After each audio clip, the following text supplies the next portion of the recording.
voluntad a otra y le desea o hace mal. Eso se considera un enemigo. En tercer lugar, el enemigo es el contrario en la guerra, es contra quien se pelea, no contra el amigo. Cuarto lugar, enemigo es la persona o grupo que se opone a otro, sea por sus ideas, pensamientos o actividades o por cualquier otro motivo. Sinónimos de la palabra enemigo: adversario, que también aparece en la Biblia, contrario, rival, contrincante, oponente, no está mal escrita, es oponente, etc. Hemos leído la palabra retaguardia, hay que saber lo que estamos hablando. La retaguardia es la parte de un ejército o de una fuerza desplegada que avanza en la parte trasera o que se mantiene más alejada del enemigo. Retaguardia es también la zona más alejada del frente de toda zona ocupada por el enemigo. Sinónimos de retaguardia: detrás, posterior, cola, final, etc. Desbaratar significa deshacer o arruinar algo. Sinónimos de la palabra desbaratar: desordenar, dilapidar, desorganizar, desarreglar, etc. Vamos a tener en la mano o ahí al alcance la página que dice arriba Amalek y Amán. Esa es la primera que vamos a estar leyendo en esta mañana, ¿sí? Amalek y Amán. Partimos de la base que Amalek era un pueblo real que existía, que se había arraigado en la tierra de Canaán antes de que el pueblo de Israel viniera de la esclavitud de Egipto. Y Amalek, como vamos a ver en este día, fue el primer pueblo que se atrevió a atacar directamente al pueblo de Israel, pero utilizó una estrategia muy interesante y fue atacarle por la parte de atrás, por la retaguardia. No es el enemigo que se caracteriza por ir de frente, como podían ser otros enemigos de la Biblia, sino que es el enemigo que aprovecha la parte débil, a los cansados, a los enfermos, a los que no pueden ir al mismo ritmo de los demás. Esa es la forma como ataca Amalek, por la espalda, ¿no? Entonces vamos a leer algunas cositas que se dice aquí. Vamos a ir metiéndonos en el estudio de esta mañana. Amalek es esa nación que ha intentado destruir al pueblo de Israel a lo largo de su historia. En términos físicos, Amalek es una nación de individuos que odian a los judíos con un odio violento y mortal. Pero cualquier fenómeno físico tiene una raíz espiritual. Todo fenómeno físico no es más que una fuerza espiritual que se manifiesta en el mundo. Hemos dicho en más de una ocasión que lo natural en muchas ocasiones es un reflejo de lo espiritual. Cuando tú vas, por ejemplo, caminando y ves tu sombra en el suelo, la sombra no eres tú, la sombra es un reflejo de lo que tú realmente eres. Pero lo que vemos es la sombra, pero lo que vemos es un reflejo de lo que no se puede ver, ¿de acuerdo? Entonces, cuando ocurre algo en el mundo natural, el hombre que no tiene el Espíritu de Dios no puede interpretar, no puede leer, ni siquiera se percata de que detrás de ese fenómeno aparentemente normal, algo que ocurrió como producto de la casualidad o como una intervención de la naturaleza, pues él no sabe leer lo que está pasando, ¿no? Detrás de una situación, detrás de una guerra o detrás de cualquier situación. Sin embargo, queremos insistir en esto. Para nosotros los creyentes, los acontecimientos aparentemente normales y naturales de la vida tienen una lectura diferente, una lectura, digamos, también de tipo espiritual, porque lo natural es un reflejo de lo espiritual. Entonces, el apóstol Pablo, que era conocedor de esta gran verdad que estamos diciendo en esta mañana, cuando él escribe la primera carta a los hermanos de la iglesia de Corinto, les dice que cuanta cosa ocurrió en el Antiguo Testamento, desde que salieron de la tierra de Egipto hasta que llegaron a la tierra prometida, dice, todo aquello fue una especie de sombra, todo aquello es un ejemplo natural de lo que está ocurriendo en el mundo espiritual y sobre todo en el tiempo en el cual vivimos nosotros hoy en día. Los enemigos naturales que tuvo que enfrentarse Israel como los amalecitas, los amorreos, los jebuseos, etcétera, pues simplemente son un ejemplo, un botón de muestra objetivo, visible, de esos enemigos espirituales con los cuales tendría que enfrentarse el pueblo de Dios a lo largo de la historia. El faraón es un tipo de Satanás. Moisés es un tipo de Cristo, el personaje, el instrumento que el Señor utiliza para liberar, para sacar de la esclavitud al pueblo de Israel. La tierra prometida es un ejemplo de nuestra nueva vida en Cristo, de cómo podemos disfrutar de una libertad, cómo podemos servir y conocer al Señor, etcétera, etcétera. Así que todo lo que vamos a estar viendo acerca de Amalek, si bien es cierto que ocurrió realmente y hubo un pueblo que existía que se llamó Amalek, Amalek es el tipo. Hay dos figuras de dicción muy importantes en la Biblia, las iremos estudiando Dios mediante ahora en estas clases de hermenéutica que hemos comenzado. Y una es el tipo y otra es el antitipo. El tipo es lo que prefigura, lo que anticipa lo que va a suceder en el futuro. Y cuando tú ves el cumplimiento de ese tipo en la persona real o en el acontecimiento real, eso es el antitipo, ¿vale? Entonces, Amalek es un tipo de todos los enemigos que a lo largo de la historia se enfrentarían no solamente con el pueblo de Israel, sino con todos los creyentes en el Dios de Israel, ¿vale?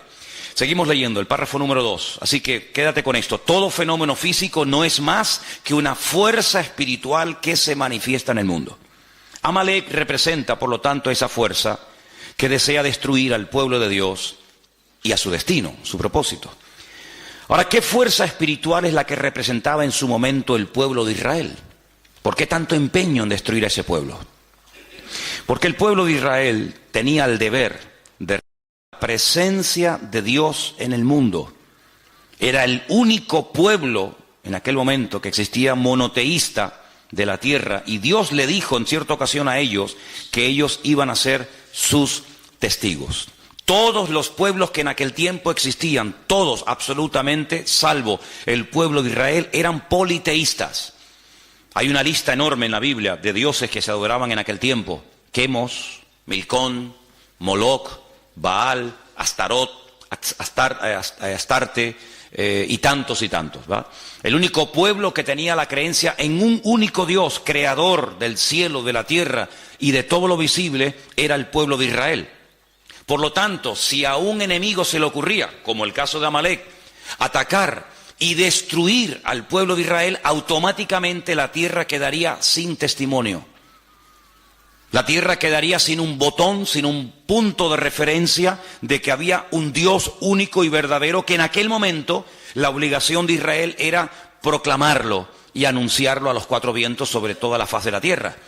Por lo tanto, cuando leemos, y lo hemos hecho en esta mañana, que Amalek realmente a quien ataca es al trono de Dios, pues uno puede darse cuenta de que el objetivo final de Amalek no solamente era destruir físicamente a una serie de personas llamadas en aquel tiempo el pueblo de Israel o judíos, sino que el objetivo de Amalek era que en la tierra no hubiera testimonio de que un día hubo un Dios que creó el cielo, la tierra, las naciones, los peces, al hombre, etcétera, etcétera, y por lo tanto es como si hubiera matado a Dios. La existencia de Dios queda borrada. No hay testimonio, no hay vestigio en la historia de que hay un Dios creador, porque el único pueblo que lo representaba y creía en él y le honraba y le servía era esta gente. Al desaparecer, al destruir a este pueblo, automáticamente ya a Dios no se le ve por ninguna parte. Entonces, por eso cuando leemos que Amalek se levanta contra el trono de Dios, la palabra, la expresión trono de Dios representa su soberanía, su dominio, su majestuosidad, su presencia, su existencia en el mundo. Eso es lo que significa el trono de Dios, ¿de acuerdo? Fijaros que, por ejemplo, antes de Amalek, Satanás, vamos a leer esas porciones también seguramente en esta mañana, Satanás, él lo que intenta es destronar a Dios. No solamente quitar a Dios de en medio, sino que no se hable de Dios, de su existencia, de su obra, y de esa manera, pues el mundo queda a la deriva, como un barco sin timón. No hay presencia de Dios, no hay testimonio de Dios, por lo tanto comamos y bebamos, que aquí no pasa nada. Ese es el objetivo de Amalek. Los testigos dan testimonio de aquello que no puede ser visto.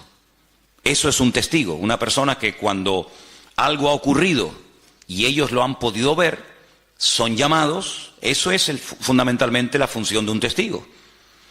Si algo está presente o es evidente, son totalmente innecesarios los testigos. Esto es solo cuando la cosa o suceso no puede ser percibido directamente, entonces es cuando se llama a los testigos. ¿Usted estuvo allí? ¿Usted vio que él le atacó? ¿Y qué dijo? ¿Usted lo vio? ¿Y cómo fue? ¿Y cómo no fue? ¿Y cuántos eran? ¿Y a qué hora era más o menos? Eso es lo que hace un testigo. Si en lo que el testigo va a decir es evidente y es visible, la presencia de los testigos es totalmente innecesaria. Por lo tanto, como la presencia del Señor, la soberanía del Señor era un concepto abstracto, invisible, tenía que haber una presencia visible, en este caso era el pueblo de Israel, que diera testimonio de que cada vez que la gente levantaba la cabeza y veía un pájaro cruzar por el cielo, ese pájaro no salió de la nada, sino que detrás de ese pájaro hay un creador que lo diseñó, que lo formó y que ahí lo puso. Y detrás de esa estrella, y detrás del sol, y detrás de la luna, y cuando paseamos por el campo y vemos las flores y los animales, etcétera, etcétera, ellos eran los únicos testigos en aquel tiempo de todo esto. Por lo tanto, Amalek, su objetivo era borrar de la faz de la tierra todo vestigio y presencia de Dios. Por lo tanto, de la misma manera, la presencia de Dios no era percibida directamente en el mundo. Por eso el pueblo de Israel, en aquel momento, era el testigo que tenía la tarea de dar testimonio de que detrás de las bambalinas se hallaba la presencia del Señor. Si ellos callaban, automáticamente Dios quedaba mudo en el mundo. Digamos en cierto sentido que Israel en aquel momento era la boca de Dios, era el testigo de Dios que podía decirle al mundo que detrás de la creación había un creador y un diseñador. De la misma manera, hoy en día, todos y cada uno de nosotros, no solo con nuestras palabras, sino con nuestras vidas, debemos de dar testimonio de la existencia y de la presencia de Dios en el mundo. Por eso la persecución no solamente ya abarca al pueblo de Israel, sino que abarca a todo aquel que ha creído y que ha confiado y que ha depositado su fe en el Dios del pueblo de Israel, en el Dios único y verdadero. Por eso no solamente Amalek ataca y sigue atacando al pueblo de Israel, sino que también ataca a todo el conjunto del pueblo de Dios, y ahí lógicamente entramos tú y yo. El pueblo de Israel es el único pueblo monoteísta del mundo, es el único pueblo que va de un extremo a otro, o cree en el Dios único y verdadero, el Dios de Abraham, de Isaac y de Jacob, o no creen en nadie.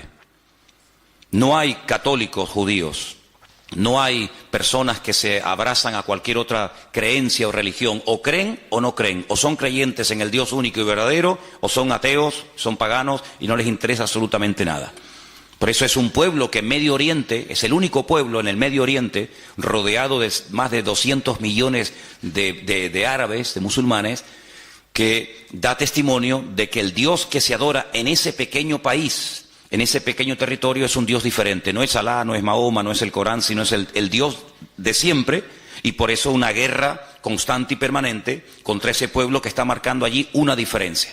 Si el pueblo de Israel fueran todos musulmanes, si el pueblo de Israel, en vez de adorar al Dios de Abraham, de Isaac y de Jacob, adoraran a Alá y creyeran en Mahoma y tuvieran el Corán, automáticamente se acabaría el conflicto. Pero, como no es así, es una piedra en el zapato.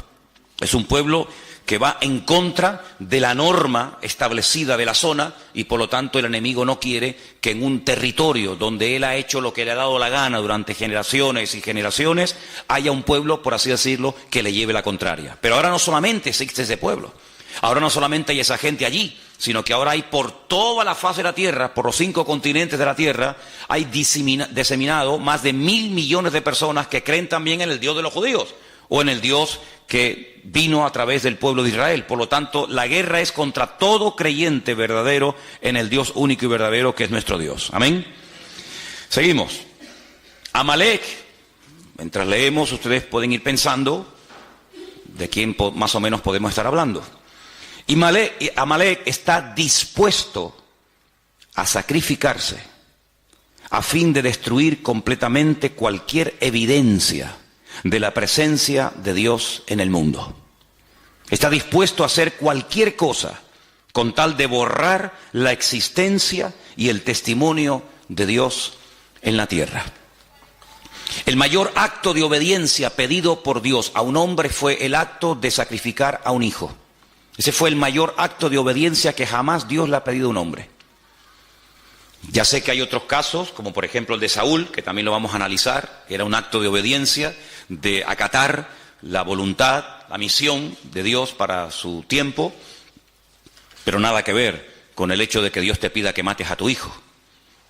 Es mucho más fácil matar a un filisteo que matar a tu hijo. Es mucho más fácil construir un barco en medio de la nada, como hizo Noé, que matar a tu hijo. Es mucho más fácil hacerle la guerra a los enemigos y despropiarlos de todos sus tesoros y construir un templo a tu Dios que matar a tu propio hijo. Si el acto de obediencia más grande que jamás un hombre ha tenido que realizar es el caso de cuando Dios le pide a Abraham que sacrifique a su hijo. Por lo tanto, ellos saben perfectamente en esa cultura que el acto de obediencia más grande que un hombre estuvo dispuesto a hacer fue sacrificar a su propio hijo. En cierto sentido, un hijo es una proyección de uno mismo, ¿verdad? Como alguien dijo, ¿qué es un hijo? Es la proyección de tu yo. Tu yo se proyecta en tu hijo y el de tu hijo en su hijo y así sucesivamente. Por lo tanto, en ese contexto religioso y espiritual, Amalek está dispuesto a sacrificarse a sí mismo porque saben que es el mayor acto de obediencia y de sacrificio y de fervor religioso que un ser humano puede expresar a ese Dios. Ese es el espíritu de Amalek, un espíritu que está dispuesto a ir más allá de lo lógico, de lo normal, del sentido común, ir en contra natura. Amalek le domina este espíritu de estar dispuesto incluso a inmolarse, de hacer lo que haga falta, con tal de que ese Dios en el cual ellos no creen y lo desprecian, sea totalmente aniquilado.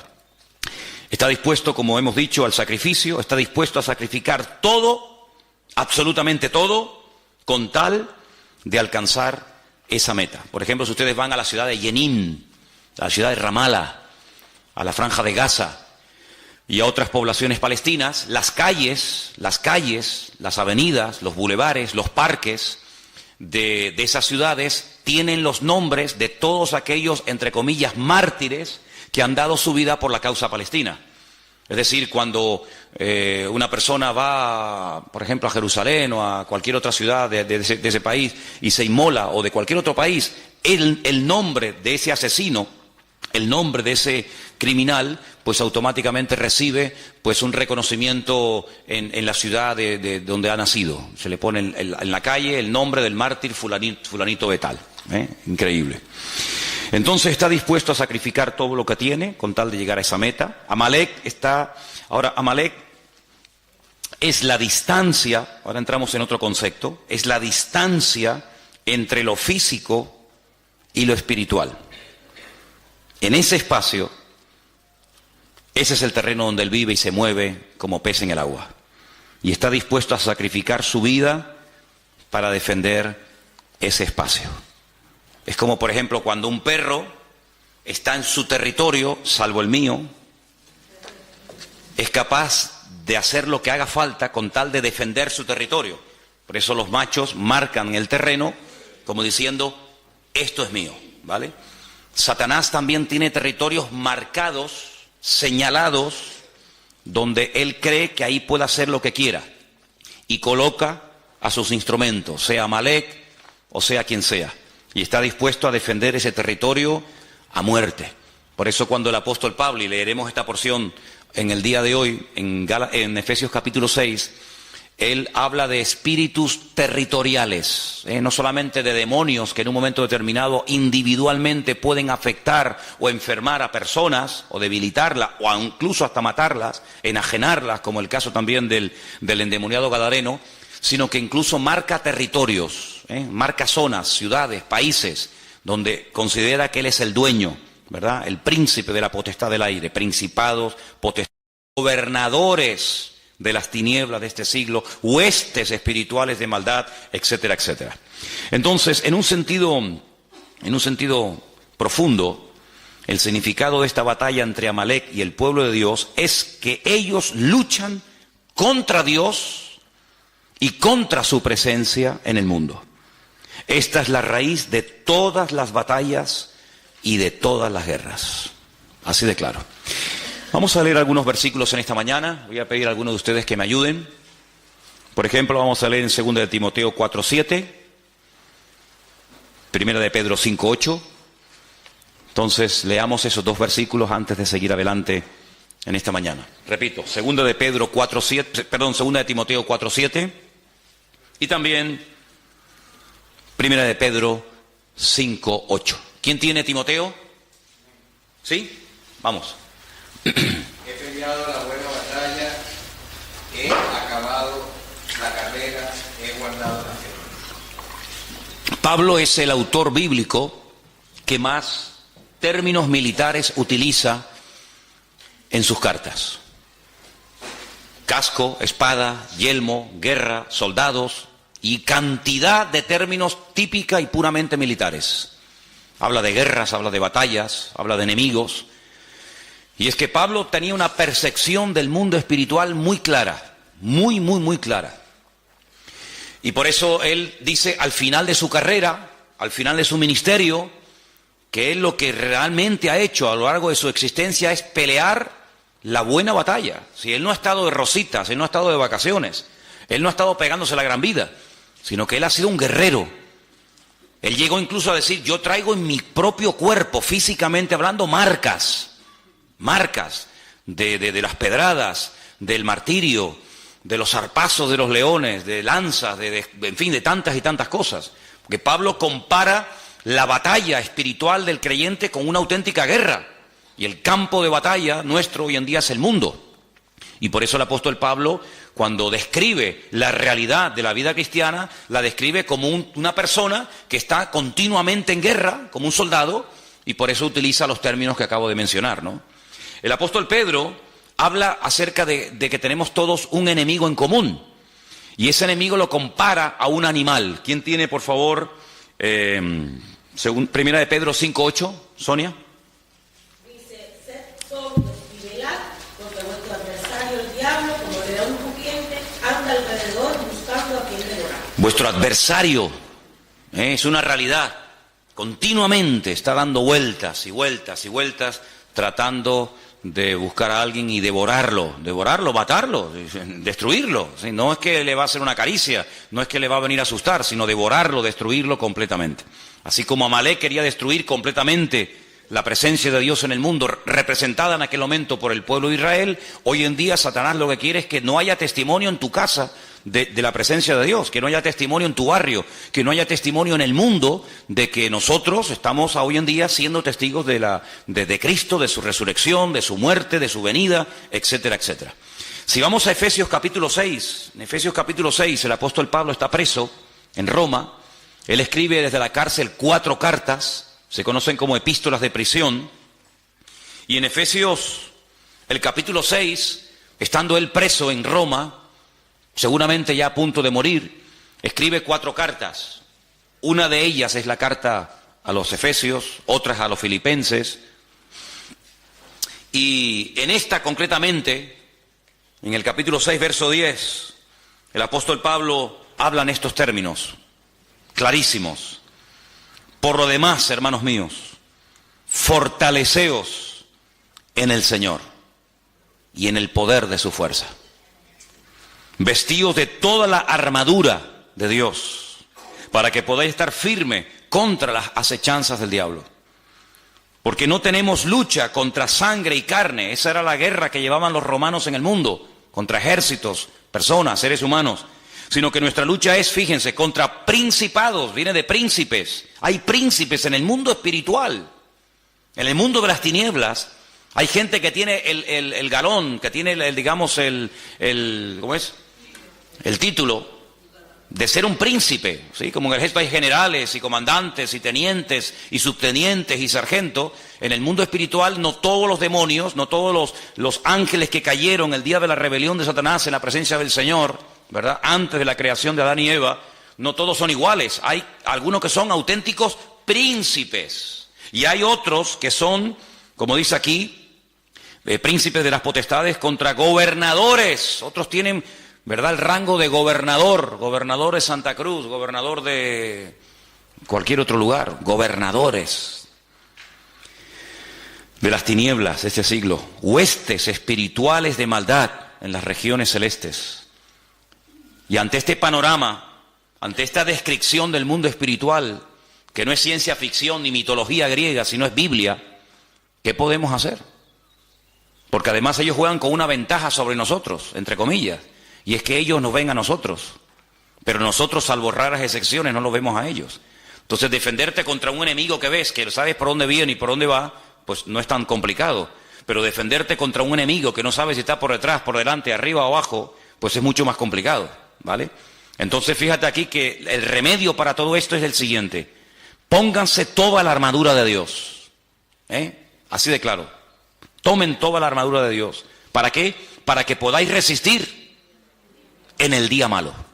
En el día bueno no hay que resistir nada, en el día bueno lo que hay es que gozarse. Este es el día que creó el Señor, gocémonos y alegrémonos en él, decía el salmista. Pero la armadura es para el día malo. Entonces, cuando resistas el día malo, podrás acabar todo y estar firme. Estad pues firmes, ceñidos vuestros lomos con la verdad, vestidos con la coraza de justicia. Era la parte del cuerpo del centurión romano que había que proteger tremendamente. ¿Por qué? Porque la coraza te protegía de los pulmones y el corazón, órganos vitales.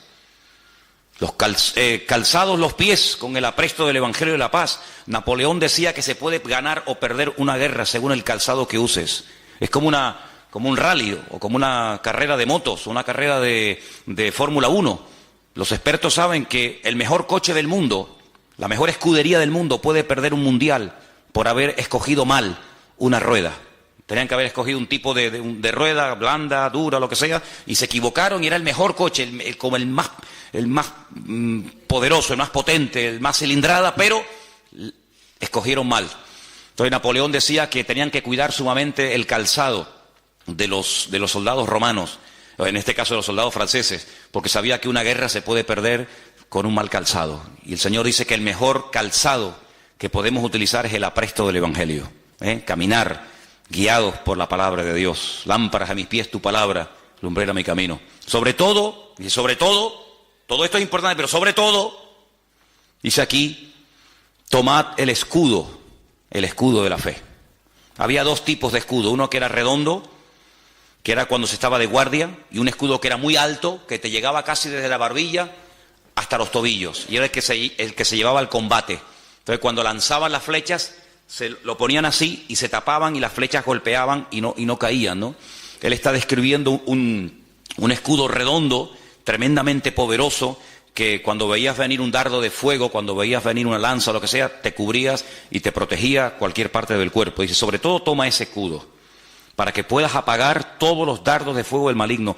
Tomad el yelmo era como una especie del casco, lo que te protegía la cabeza, los pensamientos, el cerebro, de la salvación, la espada del Espíritu, que es la palabra de Dios. Y algunos dicen, bueno, ya se acaba la armadura. No, hay un elemento abstracto, pero que forma parte vital de la armadura. Lo que le da consistencia a la armadura es el verso 18. Lo que hace que la armadura no se caiga ni te quede grande es lo que dice el verso 18. Orando en todo tiempo, con toda oración y súplica en el Espíritu, velando en ello con toda perseverancia por todos los santos. Y Pablo era una persona muy preparada, muy competente, con un conocimiento alucinante del Señor, tanto teórico como práctico, pero él sabía que sin el respaldo de la oración no podía ir ni de aquí a la esquina, porque él llegó a decir que no tenemos que ignorar las maquinaciones del enemigo. Él fue el que dijo aquella frase que todos conocemos, ¿no? Que Satanás es capaz de incluso hasta de disfrazarse y te hace creer que te estás entrevistando o te está trayendo un mensaje, un ángel de luz, un ángel del Señor, y resulta que te está hablando un demonio, ni te enteras. Entonces Pablo dice, hay que orar para que el Señor nos dé discernimiento y para que no nos dejemos seducir ni arrastrar por sus mentiras y por sus engaños, ¿verdad? Así que toda esta guerra espiritual que Pablo describe la podemos ver en lo físico y lo podemos ver en lo natural, sobre todo en este enemigo terrible que es el pueblo de Amalek. Sigamos leyendo la segunda página. Dice que Amalek significa tinieblas y el florecimiento del mal. Ahí es donde Amalek se mueve como pez en el agua, en la oscuridad, en la ignorancia, en las tinieblas. El fin de Amalek significa la destrucción del abismo, del distanciamiento entre Dios y el mundo. pero también la restauración de la cercanía que revela la presencia y la obra de Dios por medio de Cristo en el mundo. Mientras estemos en esta vida, estaremos en guerra. Mientras estemos vivos, tenemos que estar velando y orando, como se decía en esta mañana, porque no estamos aquí de paseo, sino estamos aquí para dar testimonio, estamos aquí para hacer luz, para marcar una diferencia, y Satanás va a hacer todo lo posible por evitar que nosotros cumplamos con nuestro objetivo. Ahora, volvamos a la porción de Éxodo en esta mañana, porque una de las cosas que tenemos que tener presente en nuestra vida, cuando estudiamos un pasaje, es ver de dónde viene esa historia, cuáles son los capítulos anteriores. Y vamos, por ejemplo, estamos en Éxodo, ¿verdad? Vamos al capítulo 15. En Éxodo capítulo 15... ustedes se van a dar cuenta de que uno de los problemas que generalmente, de vez en cuando, Israel tenía era falta de agua. Ellos estaban en pleno desierto. El agua en el desierto es oro. Por lo tanto, cuando faltaba el agua, el problema era terrible. El estado de ánimo de la gente cambiaba. La gente era diferente cuando había agua que cuando no había agua. La murmuración ni aparecía en el campamento mientras las necesidades materiales, sobre todo de agua, estaban cubiertas. En el momento en el que faltaba agua, o en el momento en el que faltaba comida, en el momento en el que lo material faltaba, automáticamente la espiritualidad del pueblo pegaba un bajón, surgía la carnalidad, y aquella gente que hace 2 días estaban alabando a Dios después de cruzar un mar y profetizando y glorificando al Señor, se olvidaban de todo aquello simplemente, digo simplemente entre comillas, cuando faltaba el agua. Por eso ustedes van a darse cuenta de lo valorado, del valor tan grande que tenía el tema del agua. La mayoría de los salmos donde aparece la palabra agua se escribieron en el desierto. Por ejemplo, el número 1, bienaventurado el varón que no anduvo en consejo de malos, y habla de cómo será como un árbol plantado junto a corriente de agua. Mi alma tiene sed del Dios vivo. Y tantos salmos que hablan del agua. Era un elemento tremendamente valorado. Bueno, pues en el capítulo 15, del versículo 22 al versículo 27, encontramos una parada de las tantas que hizo el pueblo de Israel antes de llegar a la tierra prometida. Encontramos una parada donde encontraron agua. Sí, había agua, pero no se podía beber. Entonces, ¿para qué la queremos? Ellos se pararon en un lugar que en hebreo se llama Mará. Mará significa amargura. Vamos a leer el pasaje para que nos demos cuenta qué cosa tan interesante ocurrió aquí.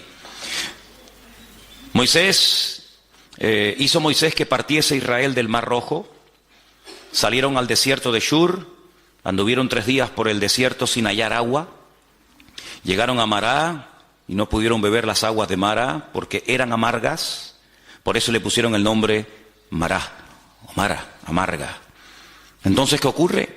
Ese pueblo que salió cantando, danzando y profetizando del Mar Rojo, comienza a murmurar contra Moisés y le dice: ¿qué hemos de beber? Moisés clamó al Señor y el Señor le mostró un árbol, lo echó en las aguas y las aguas se endulzaron, y allí le dio estatutos y ordenanzas y allí los probó. Eso es lo importante. Esto es una prueba. Yo quiero ver cómo reacciona el pueblo ante la primera. Esta es la primera dificultad con la que se encuentra Israel cuando sale de Egipto. Vendrían otras, pero esta es la primera. Habéis visto la gloria mía en Egipto, habéis visto cómo el faraón murió, habéis visto cómo el ejército del faraón fue destruido, habéis visto el Mar Rojo abierto. A ver ahora cómo reaccionan, porque ya sé cómo reaccionan en la alegría. Ahora en la adversidad, a ver cómo reaccionan. Pues como se esperaba, ¿no? Con murmuración. Y dijo: si oyeres atentamente la voz del Señor tu Dios, e hicieres lo recto delante de sus ojos, y dieres oído a tus mandamientos, y guardares sus mandamientos, sus estatutos, ninguna enfermedad de las que envié a los egipcios te enviaré a ti, porque yo soy el Señor, tu sanador. Llegaron a Elim, donde dice que había 12 fuentes y 70 palmeras, y acamparon allí junto a las aguas. Si los lleva a Mará, no pueden beber el agua, es amarga. El Señor les muestra un árbol, que es tipo de Cristo, de cómo endulza la vida, de cómo endulza las aguas.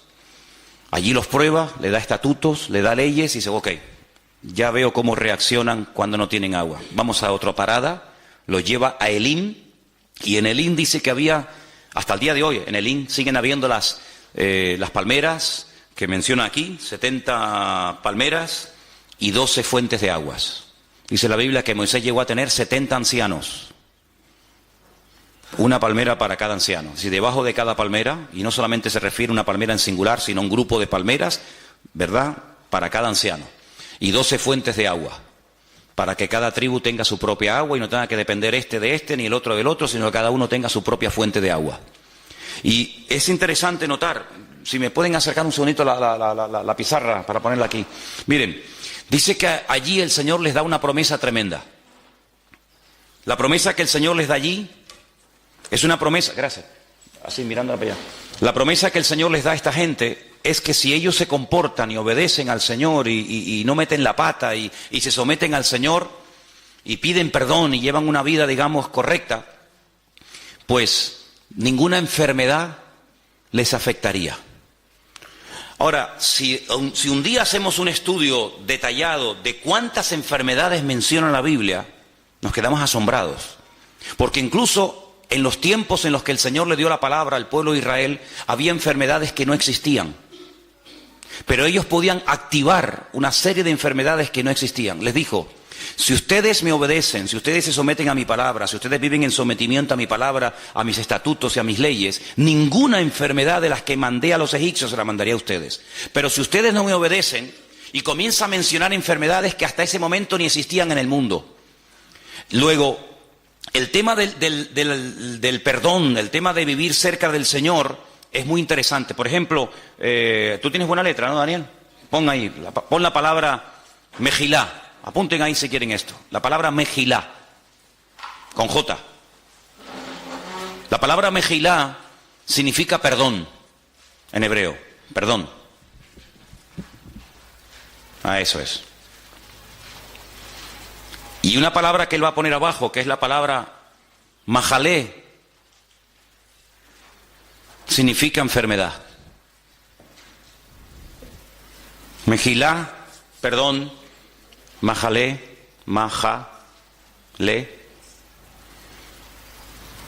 enfermedad.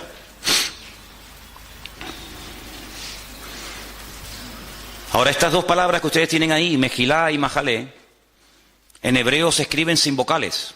Se escribiría una M, una J y una L, porque no hay vocales en hebreo. Es decir, que la misma palabra se puede leer como Mejilá o se puede leer como Majalé. ¿Qué nos está diciendo el Señor? ¿Qué le estaba diciendo al Señor a su pueblo en Mará?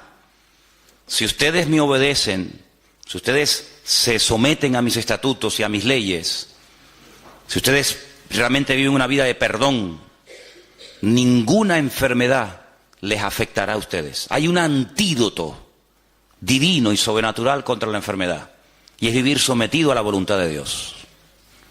El otro día leí un artículo tremendamente interesante. ¿De qué muere la gente en Israel? Se llamaba así el artículo. ¿De qué mueren los judíos? Claro, por supuesto, lógicamente hay también enfermedades como en cualquier parte del mundo.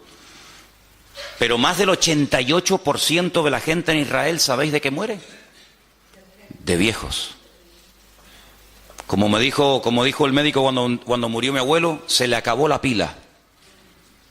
Se le acabó la pila. Tenía una pila alcalina alucinante, ¿no? Se le acabó la pila. Es decir, que hay enfermedades que están relacionadas muy directamente con la actitud espiritual con la que tú vives.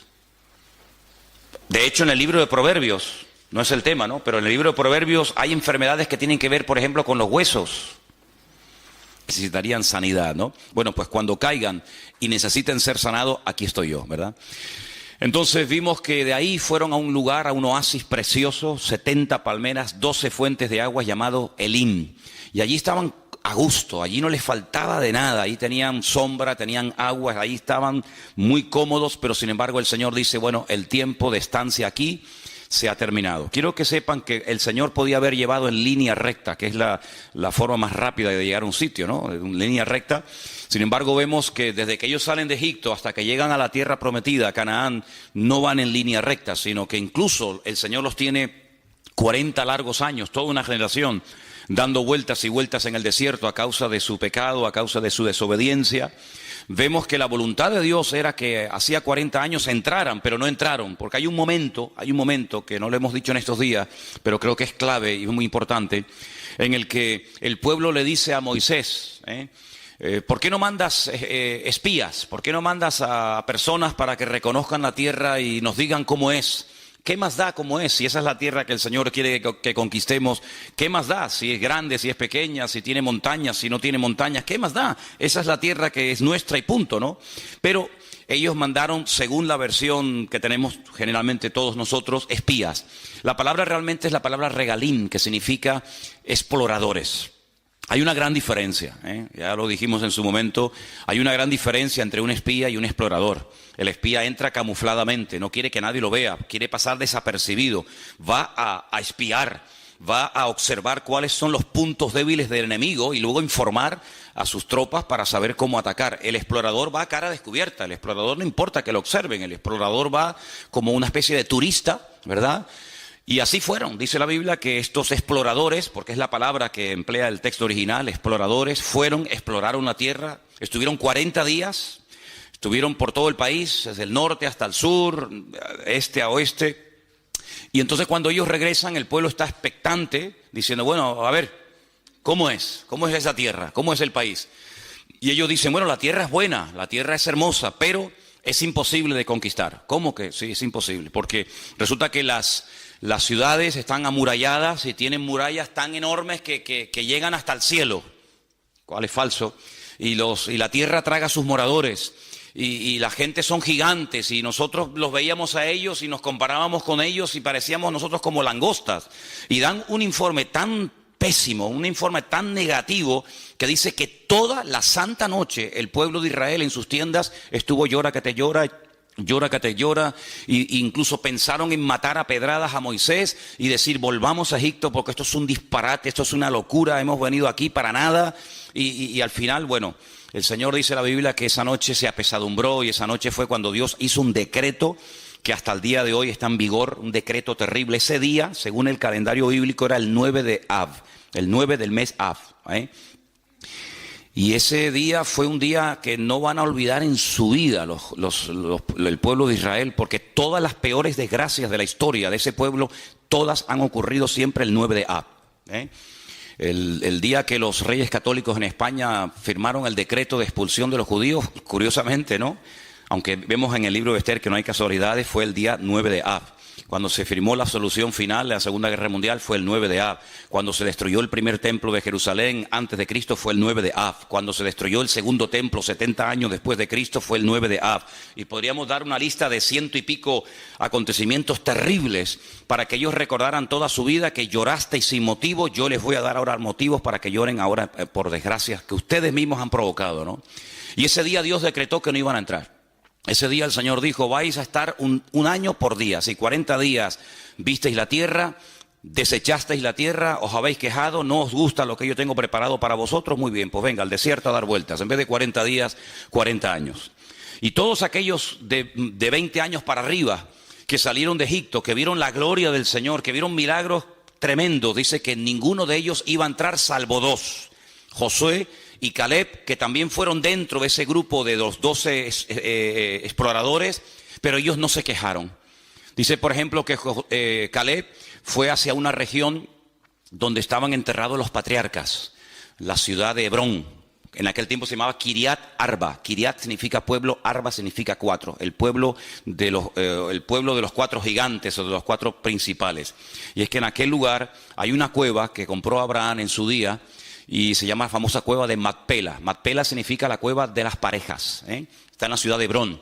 Allí está enterrado Abraham con su esposa Sara. Allí está enterrado Isaac con su esposa Rebeca, y allí está enterrado también Jacob con su esposa con su esposa Lea. Raquel no, porque murió por el camino y no está allí enterrada.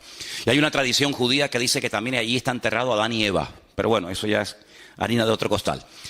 La cuestión está en que cuando Caleb vuelve al pueblo, dice, efectivamente, las murallas son muy altas, pero eso no es una mala señal. Si todo es como se mire. Alguien dijo, el vaso está medio lleno o medio vacío. ¿Sabéis por qué las ciudades están tan amuralladas? Porque nos tienen miedo. Porque si no nos tuviera miedo, vivirían sin murallas, vivirían sin protección, vivirían sin torres de vigilancia. Pero como nos tienen miedo, han construido enormes murallas porque nos tienen miedo. Así que no se lo tomen por lo negativo, sino tómense lo positivo, ¿vale?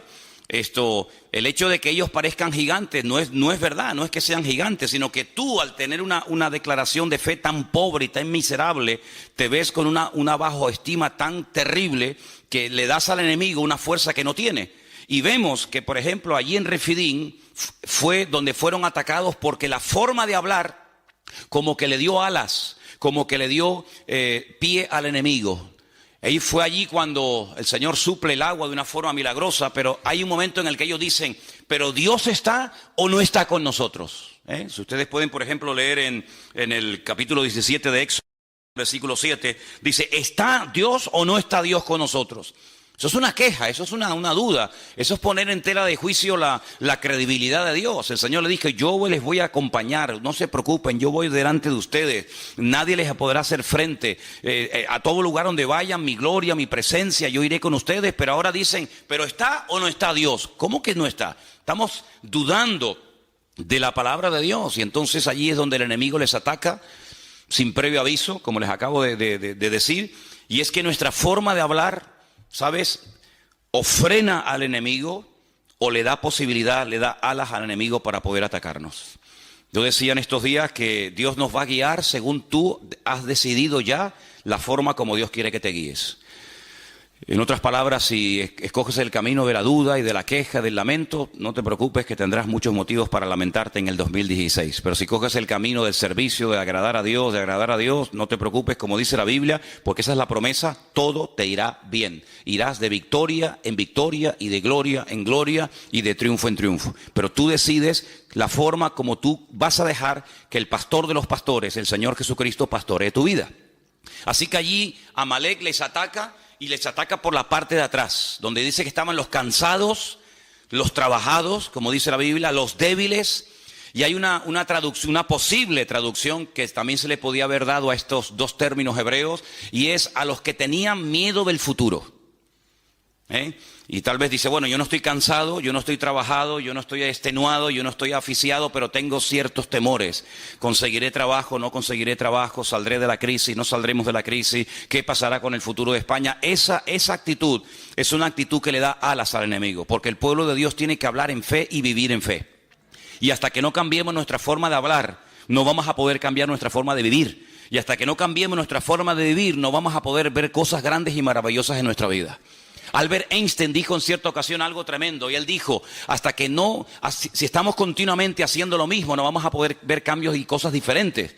Si seguimos hablando igual, orando igual, creyendo igual, comportándonos igual, no vamos a ver cosas diferentes en nuestra vida. Por lo tanto, nuestra forma de hablar es un imán que atrae la bendición de Dios o que la aleja y que la espanta. Entonces, aquellos espías, aquellos exploradores, cuando volvieron, dijeron, sí, la tierra es buena, la tierra es maravillosa, pero vamos a ver, ¿es buena o no es buena? ¿Es la tierra que el Señor nos ha dado o no es la tierra que el Señor nos ha dado? Fíjate que dice que entre dos hombres, eso es algo increíble, pero real, entre dos personas tuvieron que ayudarse el uno al otro para poder traer un racimo de uvas. ¿Y cuánto pesaba cada uva? Serían así como se las coge Trotsky y las revienta todas, ¿no? Dos hombres para coger un racimo de uvas. Muchacho, pero con cada uva hacías así, y te hacías un litro ahí de zumo, ¿no? Algo increíble. Y se dieron cuenta de que la tierra era impresionante, la tierra era rica, era fértil. Pero había condiciones que ellos tenían que tener en cuenta. El Señor les dijo, mira, cuando ustedes vivían en Egipto, el agua nunca faltaba. Porque tenían el río Nilo, que por cierto dice la Biblia que en los últimos tiempos se secará. La lengua de Egipto se secará. Dice, pero a la tierra a la que yo voy, a la tierra a la que ustedes van y yo les envío, es una tierra que les mandará en su momento la lluvia temprana y la lluvia tardía en base a la forma como ustedes vivan y en base a la forma como ustedes hablen. Si ustedes hablan mal, si ustedes se quejan, si ustedes se apartan de mis caminos, si ustedes se enfrían, si ustedes comienzan a adorar a otros dioses, olvídense, aquí no va a llover, aquí no hay río, aquí no es como Egipto, que movías una piedra y salía el agua por las tajeas, sino que aquí es una dependencia diaria y permanente de parte del Señor. Si hablan bien, si hay victoria, si hay bendición, la lluvia cae. Pero si ustedes, por la forma de hablar, pueden llegar a cerrar el cielo. Y dice la Biblia, el cielo se volverá como si fuera de bronce. Y por eso dice la palabra que hasta para la lluvia tendría que depender de la forma de hablar. Y estamos viviendo en unos tiempos en los que es muy importante cómo hablamos y cómo actuamos y cómo vivimos y cómo reaccionamos, porque lo que no podemos hacer es reaccionar, pensar y hablar y vivir como actúa la gente del mundo. Nosotros vivimos en este mundo, pero no somos de este mundo. Nuestra mirada está puesta en un Dios poderoso, en unas promesas que son sí y amén en Cristo Jesús. Y no podemos bajo ningún concepto entrar en desánimo, en derrota, en murmuraciones y en quejas, porque eso le da alas al enemigo, y a quien tenemos que darle alas es a nuestro Dios. ¿Cuántos dicen amén?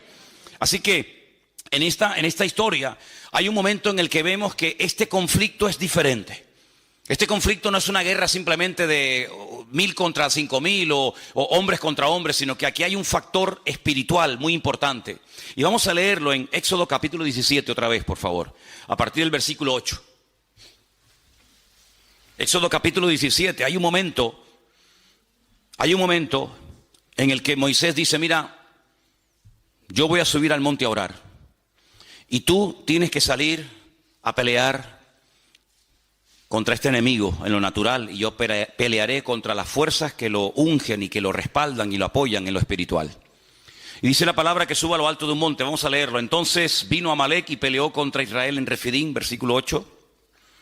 Y dijo Moisés a Josué, escógenos varones y sal a pelear contra Amalek mañana, porque yo estaré sobre la cumbre del collado y la vara de Dios en mi mano. Hizo Josué como le dijo Moisés, peleando contra Amalek, y Moisés y Aarón y Hur subieron a la cumbre del collado. Y sucedía que cuando alzaba Moisés su mano, Israel prevalecía. Mas cuando él bajaba su mano, prevalecía Amalek. Las manos de Moisés, lógicamente, se cansaron, por lo que tomaron una piedra, la pusieron debajo de él, él se sentó sobre ella, y Aarón y Hur sostenían sus manos, el uno a un lado y el otro a otro. Y así hubo en sus manos, dice aquí, firmeza. El texto original dice, hubo emuná, hubo fe. Hasta que se puso el sol.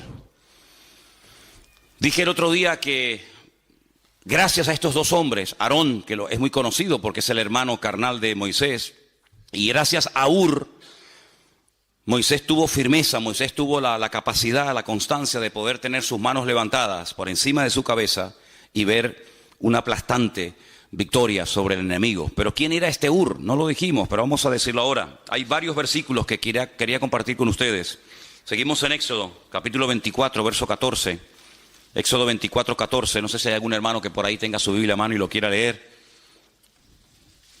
Y también que otra persona tenga preparado el 31, versículo 2. Repito, Éxodo 24, 14. Y otra persona, Éxodo 31, 2. ¿Quién tiene el Éxodo 24?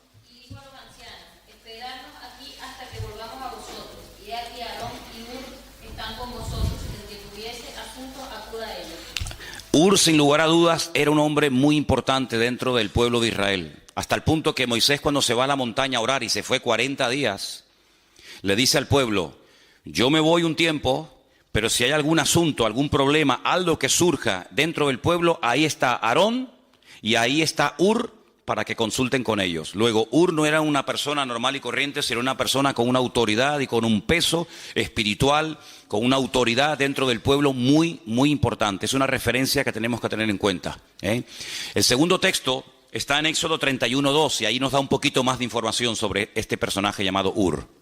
¿Quién lo tiene? Mira, yo he llamado por nombre a Besaleel, hijo de Uri, hijo de Hur, de la tribu de Judá. Ok, este hombre era de la tribu de Judá, y el nieto de Hur fue la persona que el Señor capacitó y usó para la construcción y el diseño del tabernáculo en el tiempo en el que el pueblo de Israel estaba peregrinando. Hay algunos comentarios que dicen, y la mayoría de ellos afirman que es así, que Hur era el esposo de Miriam o de María. Saben que eran 3 hermanos, Moisés, Aarón y Miriam o María, y el marido de María atribuyen que sea Hur, ¿vale? Hay otro texto más, y está en Primera de Crónicas 2, 18 y 19, y es el último texto referente a Hur que vamos a leer. Primera de Crónicas 2, 18 y 19. ¿Los están poniendo ahí? Qué bueno. Es que no tengo ojo por la espalda de momento. A ver, ¿quién los tiene, por favor? O si lo queréis leer ahí directamente. Leerlo todos, ahí lo tenéis.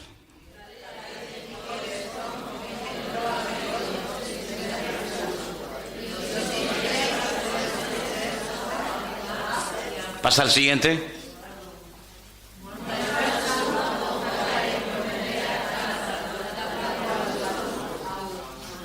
Ok, hay dos Caleb, hay dos personajes en la Biblia que tienen el mismo nombre. Caleb, aquel que conquistó con Josué parte de la tierra prometida, ese no es el Caleb padre de Ur. Y otro Caleb que es el famoso padre de Ur. Es decir, esta persona era una persona con influencia, era una persona con autoridad, era una persona con peso. Y esta persona, junto con el hermano de Moisés, suben a lo alto de esa montaña y le sostienen las manos mientras Moisés se sienta y está orando. Sí, aquí vemos cómo aprendieron a trabajar en equipo, cómo aprendieron a colaborar. Ese famoso salmo que se dice tantas y tantas veces: mirad cuán bueno y cuán delicioso es, ¿qué? Habitar los hermanos juntos en armonía, ¿En qué se basa? ¿A qué hermano se refiere? Nosotros lo apropiamos para nosotros, ¿no? Y decimos, bueno, cuando estamos los hermanos juntos en armonía, y bueno, está bien, no es que estemos cometiendo una barbaridad, pero realmente se refiere a la hermosa compenetración y al trabajo en equipo que hubo siempre entre Aarón y entre Moisés. De hecho, en ese salmo que acabamos de citar ahora un poquito, el Salmo 133, se menciona al final del salmo, se menciona Aarón, dice, es como el óleo sobre la barba de Aarón que desciende sobre el borde de sus vestiduras, ¿verdad? Y allí bien. Entonces, Aarón supo ocupar su lugar, Moisés supo ocupar su lugar, María supo ocupar su lugar, y mientras Aarón funcionó en el terreno que Dios le puso, que era de sumo sacerdote, mientras Moisés hacía la función de vocero o profeta de Dios, y mientras su hermana María, que dice que era profetisa, era una mujer que llevaba la alabanza en el pueblo de Israel, todo funcionaba a la perfección. En el momento en el que Aarón, porque generalmente Moisés no cometió ese error, pero en el momento en el que Aarón o María salían de su terreno y se querían ocupar de otras cuestiones, automáticamente habían problemas. Por ejemplo, la Biblia nos enseña que María en una ocasión dijo: ¿y por qué cuando Dios quiere hablar al pueblo, por qué siempre tiene que utilizar a mi hermano y no me usa a mí? Y en ese momento quedó automáticamente leprosa. Y dice la Biblia que la tuvieron que echar del campamento, porque la lepra es una enfermedad contagiosa que se pega. Y entonces la tuvieron que echar del campamento. Fíjate simplemente ese comentario. ¿Por qué cuando el Señor quiere transmitir una palabra, un mandamiento, una exhortación, por qué siempre habla a través de mi hermano y no me usa a mí? Bueno, pues porque a ti el Señor te está usando en otra cosa y a tu hermano en otra cosa, y no es para competir, sino es para complementarse. Y cuando tú no estás contenta con el don y con el ministerio y con el llamado y con el sitio donde Dios te ha puesto, estás abriendo la puerta, en este caso, a una tremenda enfermedad. Por eso en estos días, bueno, esto que has dicho de las enfermedades, de los distintos miembros del cuerpo, bueno, yo dije que hay enfermedades, como dice por ejemplo Proverbios, que trae dolencias a los huesos, pero muchas enfermedades de la piel, muchas enfermedades cutáneas, cuando tú vas a los libros del Antiguo Testamento, son producidas por una incorrecta forma de hablar, ¿vale? Entonces vimos cómo la palabra perdón y la palabra enfermedad en hebreo es la misma, aunque se pronuncia un poquito diferente, porque hay una relación entre algunas enfermedades y una falta de perdón o una mala actitud o una forma incorrecta de hablar, ¿verdad? Cuando Aarón no está contento con su posición como sumo sacerdote y en vez de él ejercer su función le da demasiado libertinaje y demasiada rienda suelta a sus hijos, se produce un caos y un desastre en el campamento, hasta el punto que la Biblia dice que se tiene que abrir la tierra y tragar, y murieron sus hijos, y el Señor le dijo: y dile a Aarón que no llore por la muerte de sus hijos, y le prohíbo ir al funeral y al entierro de sus hijos. Y es una cosa tremenda, porque cuanto más arriba uno sube, cuanto más autoridad y cuanto más peso espiritual tiene una persona sirviendo al Señor, lógicamente más serán las exigencias que el Señor le pide de ellos. Yo siempre he dicho, no es lo mismo y lo digo esto de verdad con todo respeto, ¿no? No es lo mismo que usted venga a la iglesia y se siente y se vaya y no pasa nada. No es lo mismo que un pastor, no es lo mismo que uno que está en alabanza, no es lo mismo que una maestra de escuela dominical. A esos hay que exigirle no mucho, sino todo. ¿Por qué? Porque tienen que ser ejemplo a la congregación. Una maestra de escuela dominical tiene que llegar primero que los alumnos. No van a llegar los niños primero que su maestra. Cuando hay un campamento de niños, los primeros que tienen que estar dando el callo, ¿quiénes son? Las maestras de la escuela dominical. Y si no, quédese usted en su casa o dedíquese a otra cosa. Pero las maestras de la escuela dominical tienen que ser las primeras. Y si usted no quiere ser la primera, usted no vale para maestra de escuela dominical, valdrá para otra cosa. Y yo como pastor, pero no me exija mucho, hermano. Yo un día vendré y otro día no. Imagínense. Oye, ¿quién va a predicar hoy? Bueno, tenía que predicar Manolo, el pastor, pero no va a venir porque dice que está un poco desanimado. ¿Cómo? No, que dice que le dolía la cabeza. Es que a mí no me puede doler nunca la cabeza. De hecho, yo empecé a predicar con dolor de cabeza, ya se me quitó. ¿Por qué? Porque el Señor, cuando usted quiere servir al Señor, el Señor dice, ¿tú me quieres servir? Ok, vente para acá, pero también te voy a exigir más. Porque el viento donde pega más fuerte es arriba en la copa del árbol y no en las raíces. Y allí donde el Señor pone a algunas personas, pero también la exigencia lógicamente será mayor. Entonces, Aarón entendió que su función no era la de profeta, sino la de sumo sacerdote. Y cuando lo entendió y ocupó su lugar, miren esos hermanos, qué armonía hay entre ellos. Cómo no va a haber bendición y vida eterna, y cómo no va a derramar el Señor su unción y su gracia cuando están los hermanos juntos en armonía. Pero cuando están juntos, pero separados y revueltos, se va la bendición de Dios. ¿Cuántos dicen amén? Entonces nosotros tenemos que partir de la base de que nuestra forma de hablar, y tienes que salir de este retiro con esto en la cabeza. Tú no puedes hablar de cualquier manera, porque la forma como tú a partir de hoy hablas o hables, eso va a marcar una diferencia en el mundo espiritual. Esta palabra prevalecía. Cuando Moisés levantaba la mano, el pueblo de Israel prevalecía, y cuando las bajaba, prevalecía Amalek sobre Israel. Es muy interesante.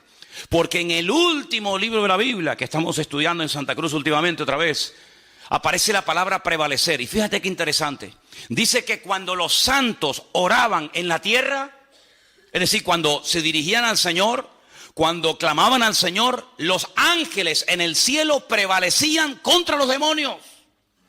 Es decir, cuando la iglesia toma su posición de autoridad, cuando la iglesia emplea el poder de la lengua, pero no para dañarse, no para cuestionar, no para criticar o para murmurar o lamentarse, sino que emplea el poder, el instrumento de la voz, de las palabras, para dirigirlas al Señor, eso como que le da fuerza a los ángeles y le da fuerza en el mundo espiritual para que el enemigo lo podamos tener a raya.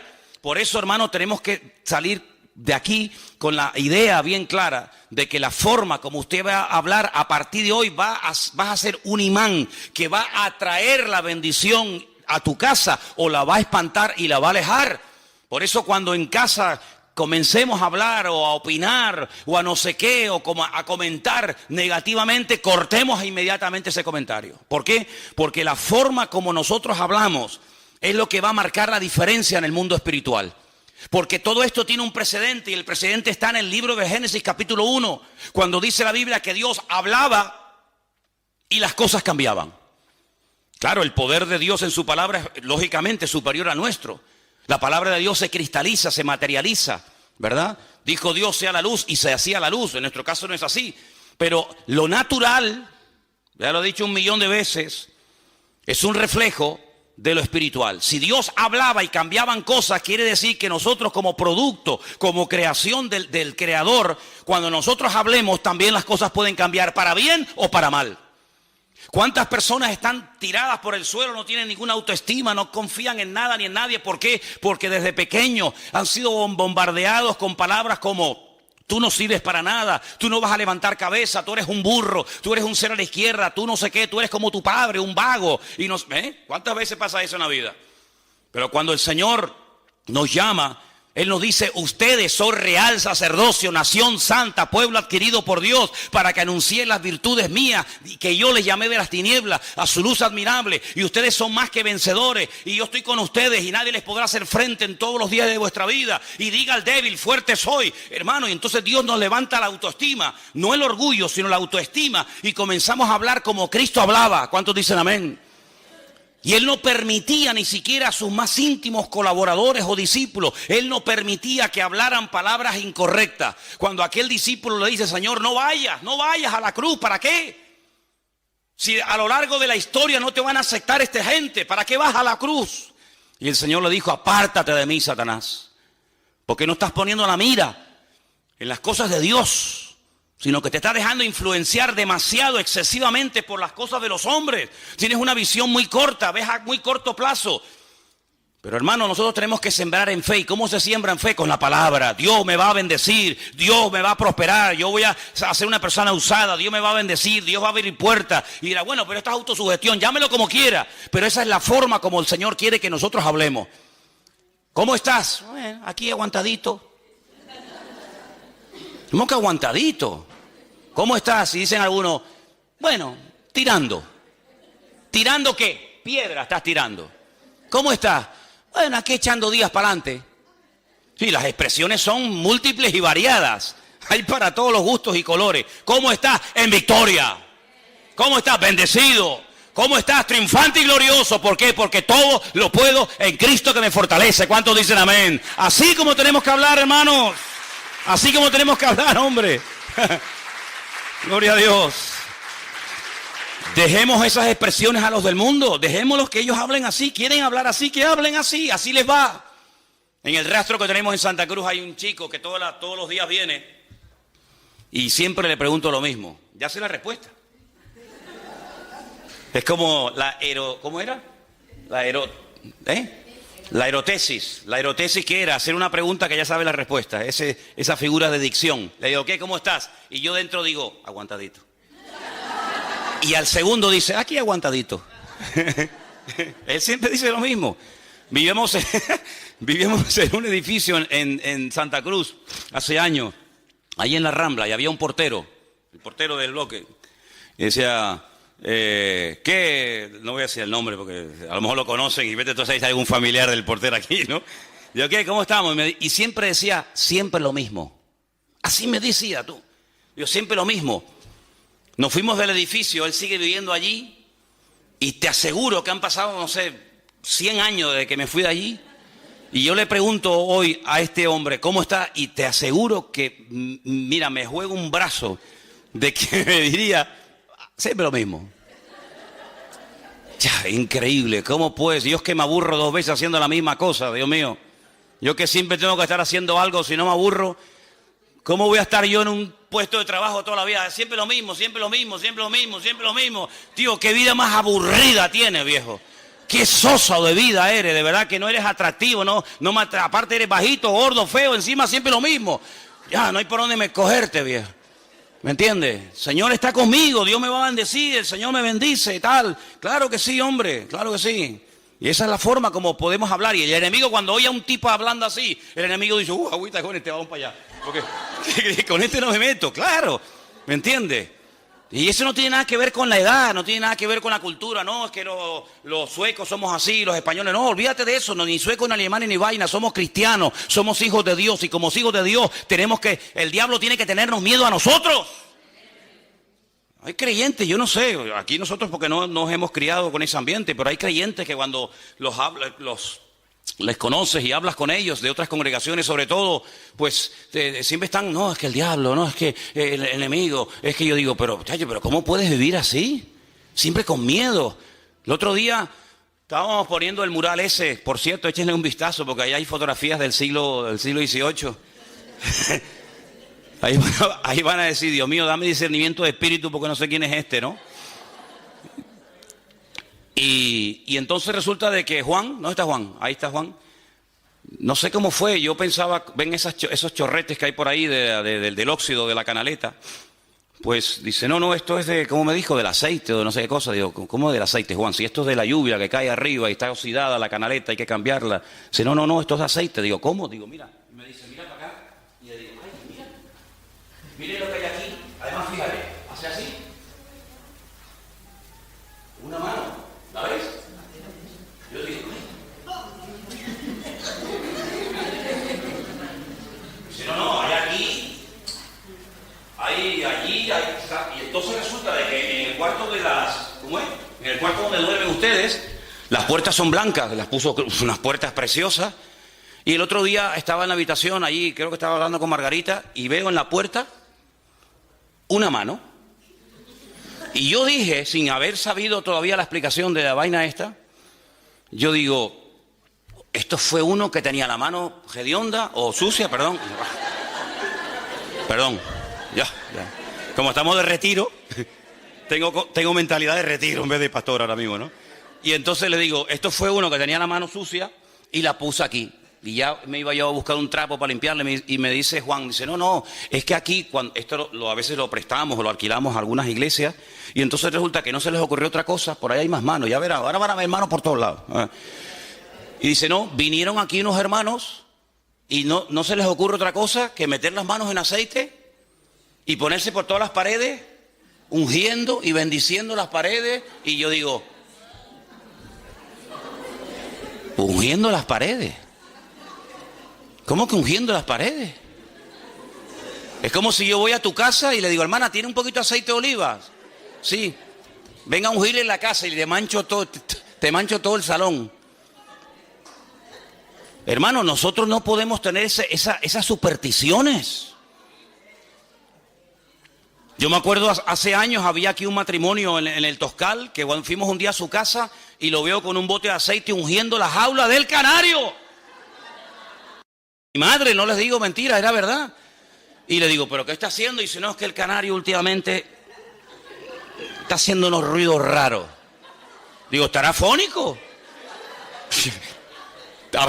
¿Habrá aprendido el cántico? Digo, ¿pero cómo va a ungir usted la jaula de un canario, hombre? Con lo caro que está el aceite, hombre.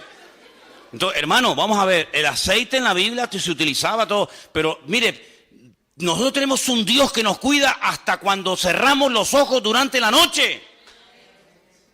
No es prueba evidente que cuando estoy dormido y no me entero de nada, el Señor me está guardando. Dice, el ángel del Señor acampa alrededor de los que le temen y los defiende.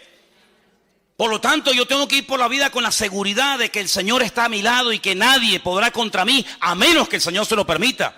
¿Y sabe cuándo el enemigo tiene autorización, entre comillas, para atacarme y para zarandearme? Cuando bajo la guardia, cuando estoy en desorden, cuando me enfrío, cuando me aparto del Señor, cuando empiezo a pensar y a hablar tonterías. Pero mientras yo esté hablando correctamente, mientras mi fe y mi mirada esté puesta en el Señor está conmigo como poderoso gigante. Y aunque un ejército acampe contra mí, no temerá mi corazón, porque el Señor es mi luz y mi salvación y no va a pasar nada. Porque esas son las promesas del Señor. Y tenemos que creer en las promesas del Señor, hermanos. Y no tener ningún temor. Hay una historia en la Biblia que yo la he leído y compartido infinidad de veces con ustedes.